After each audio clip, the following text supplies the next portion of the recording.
Hello everyone, स्वागत है आपका एनआर मैथ क्लासेस में। आज की जो हमारी क्लास है वो है आरपीएससी फर्स्ट ग्रेड एग्ज़ाम 2025 के लिए। जो फर्स्ट पेपर है जीके का, उसका प्रैक्टिस सेट है 8 नंबर। अब तक हम 7 प्रैक्टिस सेट कर चुके हैं, जिसमें हमने लगभग 350 क्वेश्चन किए थे, जिसमें geography, history, school management, math, reasoning, science और इसके क्वेश्चन हमने सोल्व किए थे।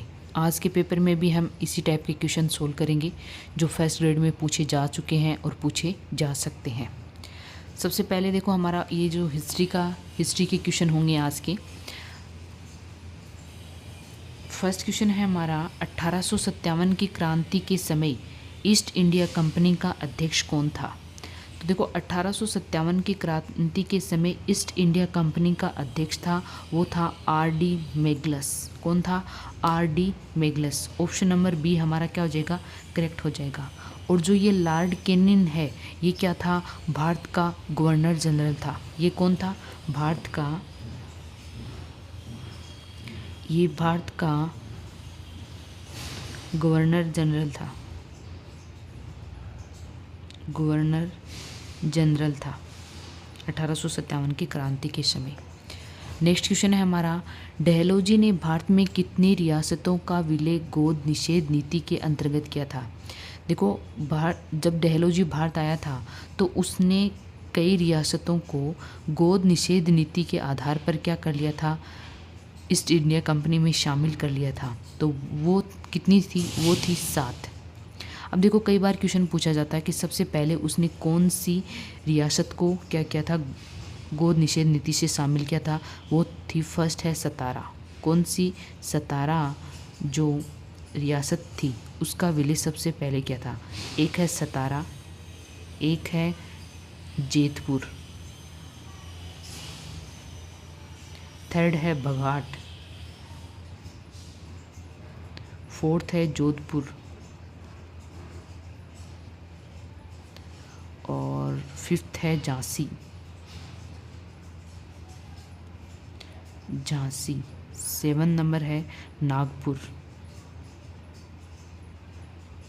और 7 नंबर है करौली। 6 नंबर है नागपुर, 7 नंबर है करौली। इस टाइप से उन्होंने 7 रियासतों को क्या कर लिया था? ईस्ट इंडिया कंपनी में विलय कर लिया था।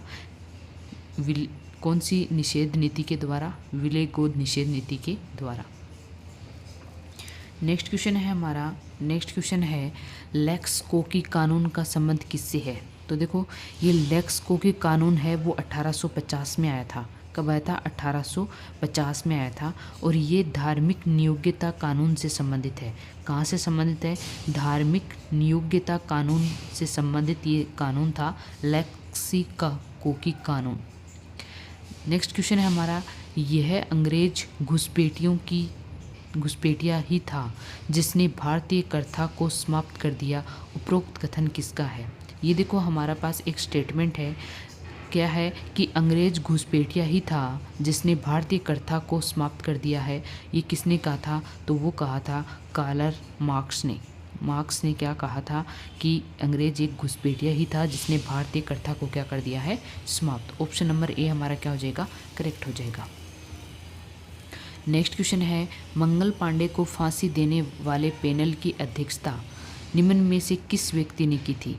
देखो, मंगल पांडे को फांसी देने वाले पैनल की अध्यक्षता की थी जवाहरलाल तिवारी ने। यानी जवाहरलाल तिवारी ने क्या की थी? उस पैनल की अध्यक्षता की थी। और फांसी कब दी गई थी? 8 अप्रैल। कब दी गई थी? 8 अप्रैल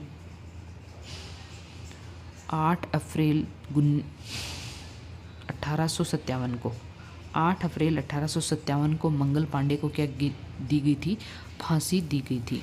नेक्स्ट क्वेश्चन है, मंदसौर में 1857 की क्रांति का नेतृत्व किसने किया था? मंदसौर में 1857 की क्रांति का नेतृत्व किसने किया था? तो वो किया था फिरोज ने। किसने किया था? फिरोज ने 1857 की क्रांति का नेतृत्व कहाँ पे किया था? मंदसौर में। निम्नलिखित में से किस व्यक्ति के साथ नाना साहब ने अंग्रेजों के विरुद्ध सहायतार्थ पत्राचार किया था 1857 की क्रांति के समय? तो वो था नेपोलियन तृतीय। यानी जो नेपोलियन तृतीय था उसके साथ नाना साहब ने मिलकर क्या किया था, सहायतार्थ पत्राचार किया था। यानी सहायता मांगी थी, किसे मांगी थी? नेपोलियन तृतीय से 1857 की क्रांति के समय। नेक्स्ट क्वेश्चन है, निम्नलिखित में से किस एक घोषणा का संबंध बेगम हजरत महल से नहीं है? यानी बेगम हजरत महल ने घोषणा की थी तो उसका संबंध किससे नहीं है? देखो, उन्होंने की थी धर्म की स्वतंत्रता के लिए भी उन्होंने घोषणा की थी, जीवन की रक्षा की स्वतंत्रता के लिए भी उन्होंने घोषणा की थी, संपत्ति की सुरक्षा के लिए भी घोषणा की थी, लेकिन महिला सशक्तिकरण यानी महिलाओं के अधिकार के लिए उन्होंने कोई भी घोषणा नहीं की थी। तो इसका संबंध कहाँ से नहीं है? बेगम हजरत महल से नहीं है। तो ऑप्शन नंबर डी हमारा क्या हो जाएगा? करेक्ट हो जाएगा। नेक्स्ट क्वेश्चन है हमारा, निम्नलिखित में से किस सैनिक छावनी ने मौलवी अहमदुल्ला को अपना नेता घोषित किया था? निम्नलिखित में से किस छावनी ने मौलवी अहमदुल्ला को अपना नेता घोषित किया था? तो वो छावनी कौन सी थी? वो छावनी थी लखनऊ छावनी। चिन्हट ने मौलवी अहमदुल्ला को क्या किया था? अपना नेता बनाया था 1857 की क्रांति के समय। नेक्स्ट क्वेश्चन है हमारा,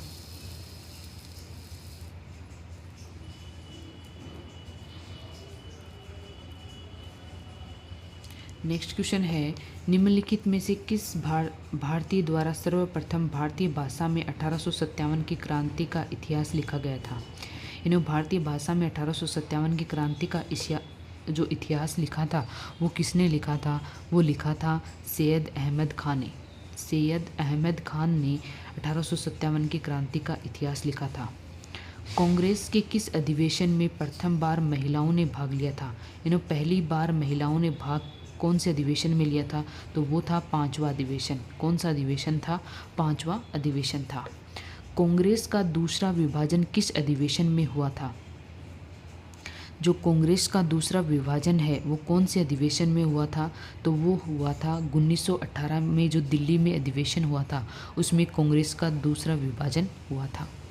नेक्स्ट क्वेश्चन है हमारा, गांधी जी ने टॉलस्टॉय आश्रम की स्थापना कहाँ की थी? यानी गांधी जी ने टॉलस्टॉय आश्रम की स्थापना कहाँ की थी? तो वो की थी जोहान्सबर्ग में। कहाँ की थी? जोहान्सबर्ग में टॉलस्टॉय आश्रम की स्थापना की थी गांधी जी ने। नेक्स्ट क्वेश्चन है, गांधी जी ने सविनय अवज्ञा की अवधारणा किस पुस्तक से ली थी? यानी गांधी जी ने जो सविनय अवज्ञा की जो अवधारणा है वो कौन सी पुस्तक से ली थी? तो वो है सिविल डिसओबीडियंस पुस्तक से उन्होंने क्या ली थी? ये सविनय अवज्ञा आंदोलन अवधारणा ली थी। नेक्स्ट क्वेश्चन है, जनवरी 1915 में गांधी जी किस देश से भारत आए थे? जनवरी 1915 में गांधी जी किस देश से कहाँ भारत आए थे? तो वो था इंग्लैंड। यानी इंग्लैंड से क्या आए थे? भारत आए थे। अहमदाबाद मिल मजदूर आंदोलन के समय गांधी जी और मिल मालिकों के मध्यस्थता का कार्य किसने किया था? यानी अहमदाबाद मिल मजदूर आंदोलन जो हुआ था उसमें गांधी जी और जो मिल का मालिक था उसके बीच में मध्यस्थता कराने वाला व्यक्ति कौन था? तो वो था आनंद शंकर। कौन था? आनंद शंकर थे जिन्होंने क्या करवाई थी? गांधी जी और मिल मालिक के मध्य मध्यस्थता करवाई थी। नेक्स्ट क्वेश्चन है हमारा, सेडिसन कमेटी का संबंध निम्न में से किस एक से है? तो खेड़ा सत्याग्रह। देखो यहाँ पे खेड़ा सत्याग्रह है 1918 में हुआ। कहाँ हुआ था? 1918 में। नेक्स्ट है रोलेट एक्ट। रोलेट एक्ट आया था 1919 में। खिलाफत आंदोलन भी 1919 में। और जो चंपारण सत्याग्रह है ये 1917 में। जो ये चंपारण सत्याग्रह है वो कहाँ? नील की खेती के खिलाफ हुआ था। कहाँ है चंपारण? बिहार में ये चंपारण सत्याग्रह हुआ था। और किसके लिए हुआ था? नील की खेती के विद्रोह के लिए हुआ था चंपारण सत्याग्रह 1917 में। गांधी जी के इसका नेतृत्व किया था। सेडिसन कमेटी का संबंध निम्न में से किस एक से है? तो वो है रोलेट एक्ट। नेक्स्ट क्वेश्चन है हमारा, गांधी जी की भारत में प्रथम राजनीतिक गिरफ्तारी किस स्थान से हुई थी? तो वो हुई थी हरियाणा से हुई थी। हरियाणा के एक स्टेशन था, रेलवे स्टेशन, उसका नाम था पलवल। क्या नाम था? जो पलवल रेलवे स्टेशन था वहाँ से हुई थी। कब हुई थी? 10 अप्रैल 1919 को गांधी जी की प्रथम राजनीतिक गिरफ्तारी हुई थी हरियाणा से। तो ऑप्शन नंबर ए हमारा क्या हो जाएगा? यहाँ से करेक्ट हो जाएगा। नेक्स्ट क्वेश्चन है, जलियांवाला बाग हत्याकांड के समय चल रही सभा की अध्यक्षता निम्न में से किस व्यक्ति ने की थी? जलियांवाला बाग हत्याकांड हुआ था, उस समय एक सभा चल रही थी और उसकी अध्यक्षता किसने की थी? तो उसकी अध्यक्षता की थी हंसराज ने। उसकी अध्यक्षता हंसराज ने नहीं, कन्हैयालाल ने की थी। हंसराज ने भी नहीं की थी, डॉक्टर सतपाल ने भी नहीं की थी और शंकर नायर ने भी नहीं की थी। कन्हैयालाल ने उनकी क्या की थी? अध्यक्षता की थी। नेक्स्ट क्वेश्चन है, निम्नलिखित में से किस एक का संबंध हंटर कमेटी से नहीं है? यानी जो 3 है वो तो हंटर कमेटी से जुड़े हुए हैं और एक नहीं जुड़ा हुआ है। तो वो कौन है? वो है पंडित हंसराज। जो पंडित हंसराज है उनका संबंध हंटर कमेटी से नहीं है। देखो, हंटर है और ये भी है, तो हंटर कमेटी में है, नाम से नहीं है। तो हंसराज और चिम्मन सीतलवाड़ा, जगत नारायण और शहजादा सुल्तान हंटर कमेटी से संबंधित है। इस आंदोलन को वापस लेना ठीक वैसा ही है जैसा कन्याकुमारी से किसी गांव की घटना के लिए हिमालय के किसी गांव को दोषी ठहराना। असहयोग आंदोलन के संदर्भ में उपरोक्त टिप्पणी किसने की थी? देखो, असहयोग आंदोलन के समय असहयोग आंदोलन को वापस ले लिया गया था। तब एक कथन कहा गया था, किसके द्वारा? मोतीलाल नेहरू के द्वारा। मोतीलाल नेहरू के द्वारा ये कथन कहा गया था कि आंदोलन को वापस लेना ठीक वैसा ही है जैसा कन्याकुमारी को किसी गांव की घटना के लिए हिमालय के किसी गांव को दोषी ठहराना। नेक्स्ट क्वेश्चन है हमारा, निम्नलिखित में से कौन एक अपरिवर्तनवादी था? अपरिवर्तनवादी, देखो यहाँ पे दो गठन थे, एक तो था परिवर्तनवादी और एक था अपरिवर्तनवादी। तो अपरिवर्तनवादी था, यहाँ पे हमें बताना है अपरिवर्तनवादी कौन था। तो वो था हकीम अजमल खां। जो हकीम अजमल खां थे वो अपरिवर्तनवादी थे, जबकि राजेंद्र प्रसाद, सरदार पटेल, जेपी कृपलानी ये क्या थे? परिवर्तनवादी ग्रुप में शामिल थे। नेक्स्ट क्वेश्चन है, गांधी द्वारा अखिल भारतीय चरखा संघ की स्थापना कहाँ की गई थी? चरखा संघ की स्थापना कहाँ की गई थी? वो थी बेलगांव में। कहाँ की गई थी? चरखा संघ की स्थापना बेलगांव में की गई थी। नेक्स्ट क्वेश्चन है हमारा, साइमन कमीशन भारत में कितनी बार आया था? देखो, साइमन कमीशन है भारत में 2 बार आया था। एक बार तो आया था 3 फरवरी 1928 को और एक बार आया था 11 अक्टूबर 1928 को। यानी जो साइमन कमीशन है भारत 2 बार आया था। निम्नलिखित में से नेहरू रिपोर्ट के संदर्भ में असत्य है। देखो, उन्होंने औपनिवेशिक राज्य का दर्जा दिए, ये तो बिल्कुल सत्य है। उन्होंने कहा था 17 मूल अधिकार प्रदान किए गए थे। ये ऑप्शन यहाँ पे क्या है? असत्य है। अवशिष्ट शक्तियाँ केंद्र के पास हो, ये भी बिल्कुल सत्य है। सांप्रदायिक निर्वाचन प्रणाली समाप्त की जाए, यह भी उन्होंने क्या लिखा था? रिपोर्ट में लिखा था। नेक्स्ट है, गांधी जी की दाढ़ी यात्रा में कितनी महिलाओं ने भाग लिया था? तो एक भी नहीं थी। जो गांधी जी की दाढ़ी यात्रा है ना, जो 12 मार्च कब शुरू हुई थी? 12 मार्च 1930 को। दाढ़ी यात्रा कब शुरू हुई थी? 12 मार्च 1930 को शुरू हुई थी। तो उसमें एक भी महिला ने भाग नहीं लिया था। नेक्स्ट क्वेश्चन है, सविनय अवज्ञा आंदोलन का नेतृत्व अब्बास तैयब जी के बाद किसने किया था? जो सविनय अवज्ञा आंदोलन शुरू हुआ था तो उनका जो नेतृत्व अब्बास तैयब जी के बाद किसने किया था? तो वो था सरोजनी नायडू ने। किसने किया था? सरोजनी नायडू ने सविनय अवज्ञा आंदोलन का नेतृत्व किया था। किसके बाद? अब्बास तैयब जी के बाद किया था।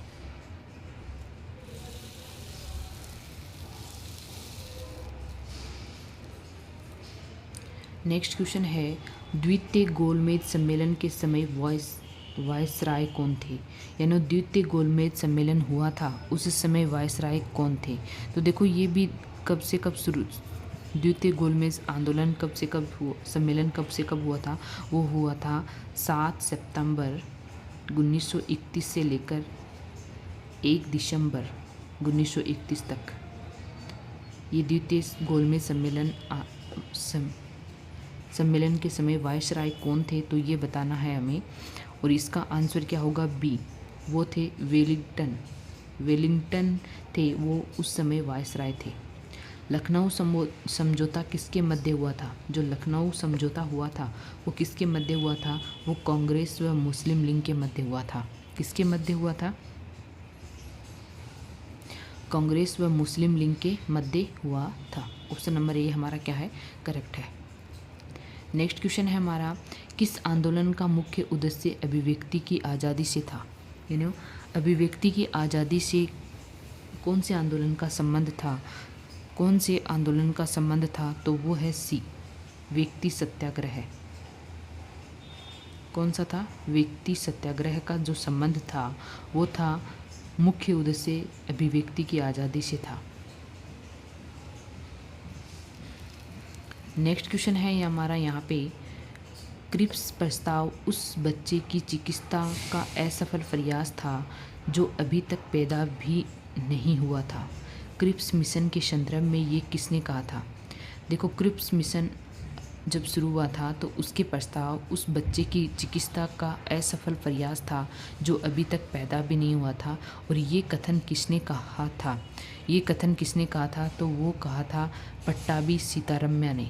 पट्टाभी सीतारम्या ने कहा था कि क्रिप्स प्रस्ताव उस बच्चे की चिकित्सा का असफल प्रयास था जो अभी तक पैदा भी नहीं हुआ था। नेक्स्ट क्वेश्चन है हमारा, भारत छोड़ो आंदोलन का प्रस्ताव किसने रखा था? भारत छोड़ो आंदोलन का प्रस्ताव किसने रखा था? तो वो था जवाहरलाल नेहरू। किसने रखा था? जवाहरलाल नेहरू ने रखा था भारत छोड़ो आंदोलन का प्रस्ताव। नेक्स्ट क्वेश्चन है, टी विकेंडन आयोग का संबंध किससे है? टी विकेंडन आयोग का संबंध किससे है? क्रिप्स मिशन से नहीं, माउंट बेटन आयोजना से नहीं, सविनय अवज्ञा आंदोलन से नहीं, भारत छोड़ो आंदोलन से ही टी विकेंड्स आयोग का क्या है? संबंध है।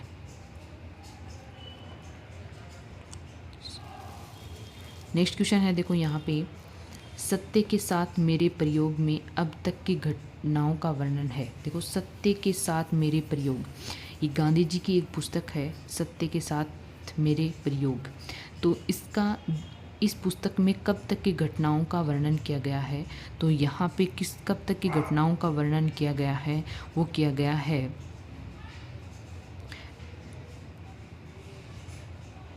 नागपुर अधिवेशन तक, यानी नागपुर अधिवेशन 1920 तक की घटनाओं का उल्लेख किसमें किया गया है? सत्य के साथ मेरे प्रयोग पुस्तक में, और ये महात्मा गांधी जी की पुस्तक है।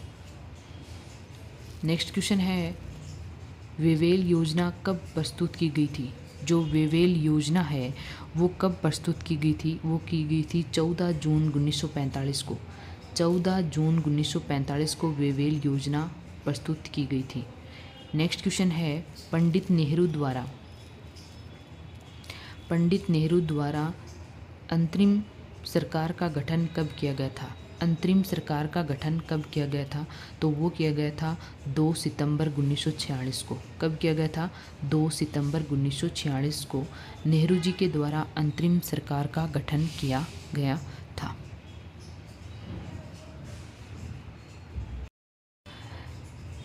नेक्स्ट क्वेश्चन है, भारत स्वतंत्रता अधिनियम में कुल कितनी धाराएं थी? जो भारत स्वतंत्रता अधिनियम था उसमें कुल 20 धाराएं थी। कितनी धाराएं थी? 20 धाराएं थी। सर्वप्रथम पृथक मुस्लिम राज्य की मांग कब की गई थी? सर्वप्रथम पृथक अलग एक मुस्लिम राज्य की मांग कब की गई थी? तो वो की गई थी इलाहाबाद अधिवेशन में। जो इलाहाबाद अधिवेशन हुआ था उसमें सर्वप्रथम मुस्लिम राज्य की मांग की गई थी। नेक्स्ट क्वेश्चन है, द वे आउट नामक परिपत्र किसने लिखा था? द वे आउट नामक परिपत्र किसने लिखा था? तो वो लिखा था सी राजगोपालाचारी ने। सी राजगोपालाचारी जी ने द वे आउट नामक परिपत्र लिखा था। सुभाष चंद्र बोस के राजनीतिक गुरु कौन थे? सुभाष चंद्र बोस के राजनीतिक गुरु कौन थे? तो वो थे C.R. दास। उनका नाम था C.R. दास। सुभाष चंद्र बोस के राजनीतिक गुरु थे। नेक्स्ट क्वेश्चन है स्वराज दल के समाचार पत्र बंगलार कथा के संपादक कौन थे? जो स्वराज दल था उसका एक समाचार पत्र था बंगलार कथा के संपादक कौन थे? तो उसके संपादक थे सुभाष चंद्र बोस। कौन थे? सुभाष चंद्र बोस। स्वतंत्र भारत केंद्र की स्थापना कहाँ की गई थी? स्वतंत्र भारत केंद्र की स्थापना कहाँ की गई थी? तो वो की गई थी जर्मनी में। कहाँ की गई थी? जर्मनी में। नेक्स्ट क्वेश्चन है, आज़ाद हिंद फौज की स्थापना कहाँ की गई थी? जो आज़ाद हिंद फौज की स्थापना सुभाष चंद्र जी के द्वारा की गई थी वो कहाँ की गई थी? तो वो की गई थी मलेशिया में। कहाँ की गई थी? मलेशिया में। मलेशिया में की गई थी, ना कि सिंगापुर में। ये ऑप्शन गलत है, यहाँ पे मलेशिया सही होगा। नेक्स्ट क्वेश्चन है, सावरकर को आजीवन कारावास की सज़ा किस अपराध हेतु दी गई थी? वीडी सावरकर को आजीवन कारावास की सज़ा किस अपराध के लिए दी गई थी? तो वो है नासिक षड्यंत्र केस। जो नासिक में षड्यंत्र केस हुआ था उसके आधार पर उन्हें क्या दी गई थी? आजीवन कारावास की सज़ा सुनाई गई थी। नेक्स्ट क्वेश्चन है, निम्नलिखित में से किस एक का संबंध काकोरी षड्यंत्र से नहीं है? निम्नलिखित में से किस एक का संबंध काकोरी षड्यंत्र से नहीं है? तो राजेंद्र लाहोड़ी का संबंध तो है, और रोशन लाल का संबंध भी है। राम प्रसाद बिस्मिल्ला भी ये जो काकोरी षड्यंत्र हुआ था उसमें शामिल है। लेकिन जो यशपाल है इनका संबंध है वो कहाँ से नहीं है? काकोरी षड्यंत्र से नहीं है। तो ये ऑप्शन हमारा क्या हो जाएगा? करेक्ट हो जाएगा।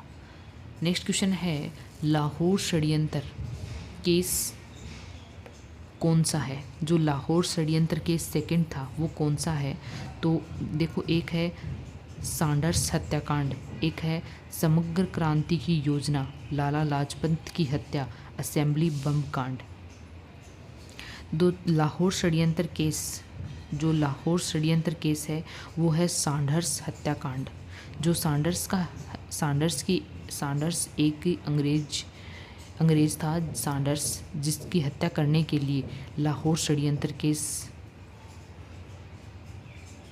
हुआ था। तो इसका संबंध कहाँ से? सैंडर्स हत्याकांड से। नेक्स्ट है, लाहौर षड्यंत्र केस का मुख्य अभियुक्त कौन था? मुख्य अभियुक्त कौन था? तो वो थे सुखदेव थापर। यानी सुखदेव थापर थे वो लाहौर षड्यंत्र केस के मुख्य अभियुक्त थे। नेक्स्ट क्वेश्चन है, जनरल ओ डायर की हत्या कब की गई थी? जनरल ओ डायर की हत्या कब की गई थी? तो वो की गई थी 13 मार्च 1940 को। 13 मार्च 1940 को जनरल ओ डायर की क्या की गई थी? हत्या की गई थी।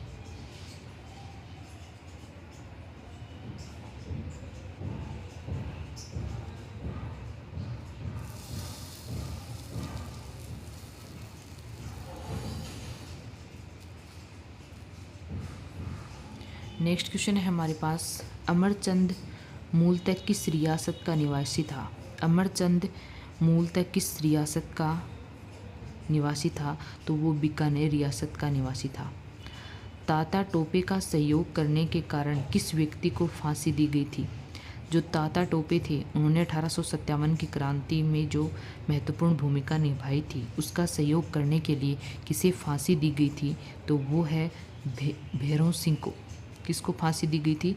भैरव सिंह को फांसी दी गई थी।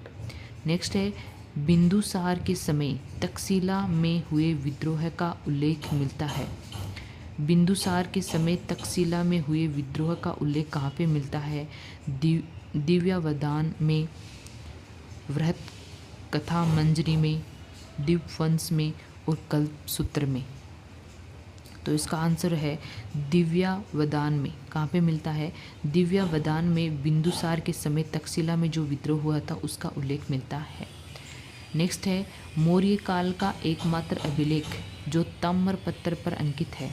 जो ताम्रपत्र पर अंकित है वो कौन सा अभिलेख है? वो है सोहगोरा अभिलेख। कौन सा अभिलेख है? सोहगोरा अभिलेख है।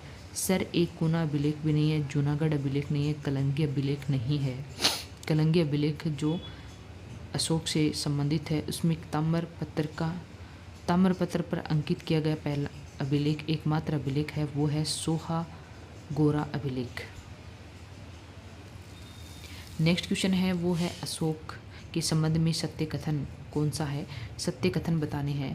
पहला है, कल्हण की राजतरंगिणी के अनुसार अशोक शिव का अनुयायी था। यानी यहाँ पे देखो सत्य कथन बताना है। कल्हण की राजतरंगिणी, यानी कल्हण ने जो राजतरंगिणी नामक पुस्तक लिखी थी उसमें अशोक को क्या बताया है? शिव का अनुयायी बताया। ये कथन बिल्कुल सत्य है। दीपवंश और महावंश के अनुसार उसे नेग्रोथ ने बौद्ध धर्म में दीक्षित किया था। ये भी बिल्कुल सत्य है। दिव्यावदान के अनुसार उसे उपगुप्त ने बौद्ध धर्म में दीक्षित किया था। ये भी बिल्कुल सत्य है। बौद्ध स्थलों के क्रम में उसकी प्रथम यात्रा बोध गया संबोधि की यात्रा थी। ये भी बिल्कुल सत्य है। यानी यहाँ पे चारों कथन है वो अशोक के संदर्भ में चारों कथन क्या है? सत्य है। ऑप्शन नंबर डी हमारा क्या हो जाएगा? करेक्ट हो जाएगा। सही सुमेलित नहीं है। देखो सही सुमेलित नहीं है, यहाँ पे हमें बताना है सही सुमेलित नहीं है। तो यहाँ पे देखो क्या दे रखा है हमें? फर्स्ट दे रखा है प्रतिमा और स्थान जहाँ से प्राप्त हुई थी। तो देखो चमार गृहिणी की जो प्रतिमा है वो दीदारगंज से प्राप्त हुई है। ये बिल्कुल सत्य है। जाख बाबा की जो प्रतिमा है वो नोह से प्राप्त हुई है। ये भी बिल्कुल सत्य है। मणिभद्र परखम से प्राप्त हुई है। ये भी बिल्कुल सत्य है। त्रिमुख यक्ष की भरतपुर से, ये कथन क्या है? ये जो सुमेलन बिल्कुल मतलब गलत है। त्रिमुख यक्ष की भरतपुर से नहीं प्राप्त हुई है। चमार गृहिणी दीदारगंज से, जाख बाबा की प्रतिमा नोह से और मणिभद्र की परखम से प्राप्त हुई है, लेकिन त्रिमुख यक्ष की भरतपुर से नहीं। नेक्स्ट क्वेश्चन है, मौर्य काल के संबंध में मेगस्थनीज के अनुसार सही नहीं है। चंद्रगुप्त मौर्य की अंगरक्षिकाएं स्त्रियां थीं। ये तो सही है कि जिन्होंने मेगस्थनीज ने के अनुसार मौर्य काल के बारे में जो बताया है उसमें चंद्रगुप्त मौर्य की अंगरक्षिकाएं स्त्रियां थी। ये बिल्कुल सही है। मौर्य काल में सैन्य प्रशासन 6 समितियों द्वारा संचालित किया जाता था। ये भी बिल्कुल सही है। मौर्य काल में दास प्रथा विद्यमान थी। ये सही नहीं है कि मेगस्थनीज के अनुसार मौर्य काल में जो दास प्रथा थी उसके बारे में कुछ भी नहीं बताया गया है। वह भारतीय समाज को 7 भागों में विभक्त करता था। ये भी बिल्कुल क्या है? सत्य है। नेक्स्ट है, निम्नलिखित में से असत्य कथन है। असत्य कथन बताना है। दिल्ली टोपरा एकमात्र स्तंभ लेख है जिस पर 7 लेख एक साथ उत्तीर्ण है। ये कथन बिल्कुल सत्य है। दिल्ली टोपरा एकमात्र ऐसा स्तंभ है जिस पर 7 लेख एक साथ उत्तीर्ण है। लोरिया अरराया व लोरिया नंदनगढ़ को रदिया मठिया के नाम से भी जाना जाता है। देखो जो लोरिया अरराय व लोरिया नंदनगढ़ को राधिया मठिया के नाम से भी जाना जाता है, ये कथन बिल्कुल सत्य है। अशोक के तीसरे शिलालेख में चोल, पांडे, चेर व सतीय पुत्र ताम्रपर्णी का उल्लेख मिलता है, ये कथन क्या है? गलत है। अशोक के 5वें शिलालेख में धम्म महापात्र के पद सर्जन का उल्लेख मिलता है, हाँ ये बिल्कुल क्या है? सत्य है। यानी ये 3 कथन सत्य है, लेकिन जो सी कथन है वो क्या है? गलत है। ऐरण अभिलेख के संबंध में सत्य है, यानी जो ऐरण अभिलेख है उसके बारे में कौन सा कथन है वो सत्य है? तो पहला है यह भानुगुप्त के समय का है, ये बिल्कुल सत्य है। ये सती प्रथा का विवरण देने वाला प्रथम अभिलेख साक्ष्य है, ये भी बिल्कुल सत्य है। इसमें हूणों के विरुद्ध सुबहद युद्ध करने का उल्लेख है, ये भी बिल्कुल सत्य है। उपरोक्त तीनों कथन इसमें क्या है? ट्रू है। यानी ऐरण अभिलेख के लिए ये जो तीनों कथन हैं वो बिल्कुल क्या है? सत्य है। नेक्स्ट क्वेश्चन है हमारा, कालिदास की प्रथम काव्य रचना मानी जाती है। जो कालिदास है उनकी प्रथम काव्य रचना मानी जाती है वो है ऋतुसंहार। कौन सी मानी जाती है? कुमार संभव नहीं बल्कि ऋतुसंहार जो काव्य रचना है वो प्रथम काव्य रचना है कालिदास जी की।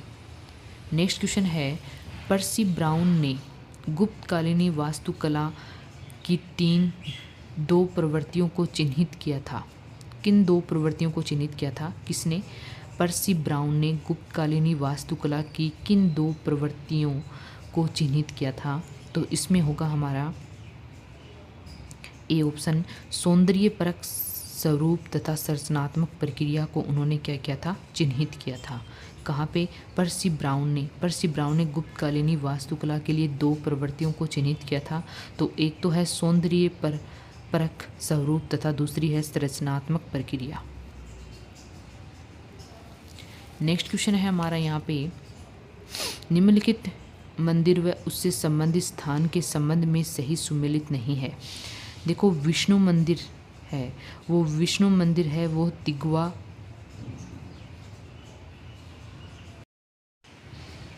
निम्नलिखित मंदिर व उससे संबंधित स्थान के संबंध में सुमेलित नहीं है। देखो यहाँ पे मंदिर दे रखे हैं, यहाँ पे स्थान दे रखे हैं। विष्णु मंदिर है तिगवा में जबलपुर में है, ये बिल्कुल सत्य है। और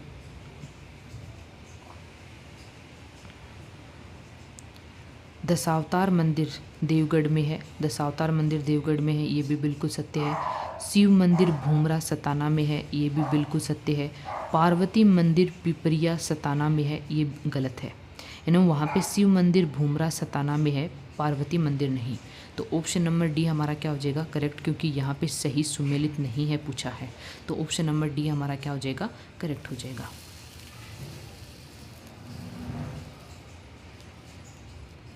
नेक्स्ट क्वेश्चन है, निम्नलिखित गुप्तकालीनी मूर्तिकला के संबंध में दिए गए कथनों पर विचार कीजिए और सत्य कथन बताइए। तो यहाँ पे देखो,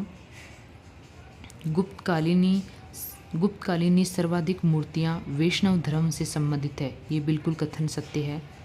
मथुरा के कंकाली टीला स्थान से महावीर स्वामी की पद्मासन व ध्यान मुद्रा में प्रतिमा प्राप्त हुई है, ये भी बिल्कुल ट्रू है। कागड़ा हिमाचल से बुद्ध की पीपल प्रतिमा प्राप्त हुई है, ये भी बिल्कुल सत्य है। सारनाथ की पद्मासन मुद्रा की बुद्ध मूर्ति गुप्तकालीनी मूर्तिकला का सर्वश्रेष्ठ नमूना है। यानी बुद्ध मूर्ति गुप्तकालीनी मूर्तिकला की सबसे क्या है? सर्वश्रेष्ठ नमूना है। कौन सी? सारनाथ में जो प्राप्त हुई है वो। और कौन सी? पद्मासन मुद्रा, यानी बुद्ध जी पद्मासन मुद्रा की जो मूर्ति प्राप्त हुई है वो सबसे गुप्तकालीनी काल की सबसे सर्वश्रेष्ठ मूर्तिकला है। तो ऑप्शन नंबर 4 भी हमारा सही है, यानी ऑप्शन नंबर ए हमारा क्या हो जाएगा? करेक्ट हो जाएगा। यानी यहाँ पे चारों कथन क्या है? सत्य है गुप्तकालीनी मूर्तिकला के लिए। नेक्स्ट है, गुप्तकालीनी चित्रकला के संदर्भ में सही नहीं है। यहाँ पे देखो, बाघ के चित्रों का विषय धार्मिक जबकि अजंता का विषय लौकिक है। जो बाघ की गुफाएं हैं और एक अजंता की गुफाएं हैं, तो इसमें देखो क्या दिया गया है के संदर्भ में सही नहीं है। यानी बाघ के चित्रों का विषय धार्मिक जबकि अजंता का विषय लौकिक है, ये कथन क्या है? गलत है, ये सही नहीं है। बाघ की गुफाओं की खोज 1818 ईस्वी में डेजरफील्ड ने की थी। किसने की थी? डेजरफील्ड ने की थी। ये बिल्कुल क्या है? ट्रू है। मरणासन राजकुमारी का चित्र अजंता की गुफा 16 से मिला है। ये भी बिल्कुल सत्य है। अजंता व बाघ की गुफाओं की चित्रकला गुप्त काल से संबंधित है। ये भी बिल्कुल क्या है? सत्य है। यानी ये तीनों कथन सत्य है, लेकिन जो पहला कथन है बाघ के चित्रों का विषय धार्मिक जबकि अजंता का विषय लौकिक है, ये गलत है। नेक्स्ट क्वेश्चन है हमारा, देखो यहाँ पे प्राचीन शिक्षा केंद्र व संस्थापकों के संबंध में सुमेलित नहीं है। पहला यहाँ पे शिक्षा केंद्र दे रखे हैं और यहाँ पे क्या दे रखे हैं? संस्थापक। तो देखो यहाँ पे नालंदा के संस्थापक थे कुमारगुप्त फर्स्ट, ये बिल्कुल ट्रू है। विक्रमाशील के थे धर्मपाल, ये भी बिल्कुल सही है। तक्षशिला के थे भरत और जगहल के राजकुमारी दद्दा, ये क्या है? गलत। ये क्या है? असुमेलित। नेक्स्ट क्वेश्चन है हमारा यहाँ पे, बौद्ध विद्वान कुमार जीव ने किस स्थान पर रहकर अध्ययन किया था? बौद्ध विद्वान कुमार जीव ने किस स्थान पर रहकर अध्ययन किया था? तो यहाँ पर होगा, वो होगा कश्मीर। क्या होगा? कश्मीर। नेक्स्ट है, कंबोडिया को भारतीय उपनिवेश बनाने का श्रेय किसे दिया जाता है? कंबोडिया का भारतीय उपनिवेश बनाने का श्रेय किसे दिया जाता है? तो वो दिया जाता है कौंडिन्य को। कौंडिन्य को जो उपनिवेश बनाने का श्रेय दिया जाता है, कंबोडिया को भारतीय उपनिवेश बनाने का श्रेय जो दिया जाता है वो दिया जाता है कंबोडियन को। नेक्स्ट है, आनंद मंदिर के संबंध में सत्य है, यानी आनंद मंदिर के बारे में कौन सा कथन है वो सत्य है? तो देखो पहला, ये मंदिर भारतीय शैली में निर्मित है, ये कथन बिल्कुल सत्य है। यह बर्मा के पेगन में स्थित है, ये भी बिल्कुल सत्य है।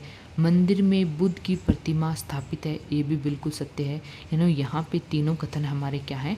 ट्रू है। तो उपरोक्त तीनों कथन क्या हैं? सत्य हैं। किसके लिए? आनंद मंदिर के लिए। इस टाइप से आज के प्रैक्टिस सेट में हमने सारे हिस्ट्री के क्वेश्चन किए हैं, लगभग 66 क्वेश्चन किए हैं। अगर आपको ये प्रैक्टिस सेट अच्छा लगता है तो लाइक शेयर सब्सक्राइब ज़रूर कीजिएगा। और अगर आपको इन नोट्स की PDF चाहिए तो आप मेरे टेलीग्राम चैनल नैतिक मैथ क्लासेस को ज्वाइन कर सकते हैं, जहाँ पर आपको PDF डेली क्लास की PDF मिलेगी। Thank you so much. मिलते हैं एक नेक्स्ट प्रैक्टिस सेट में।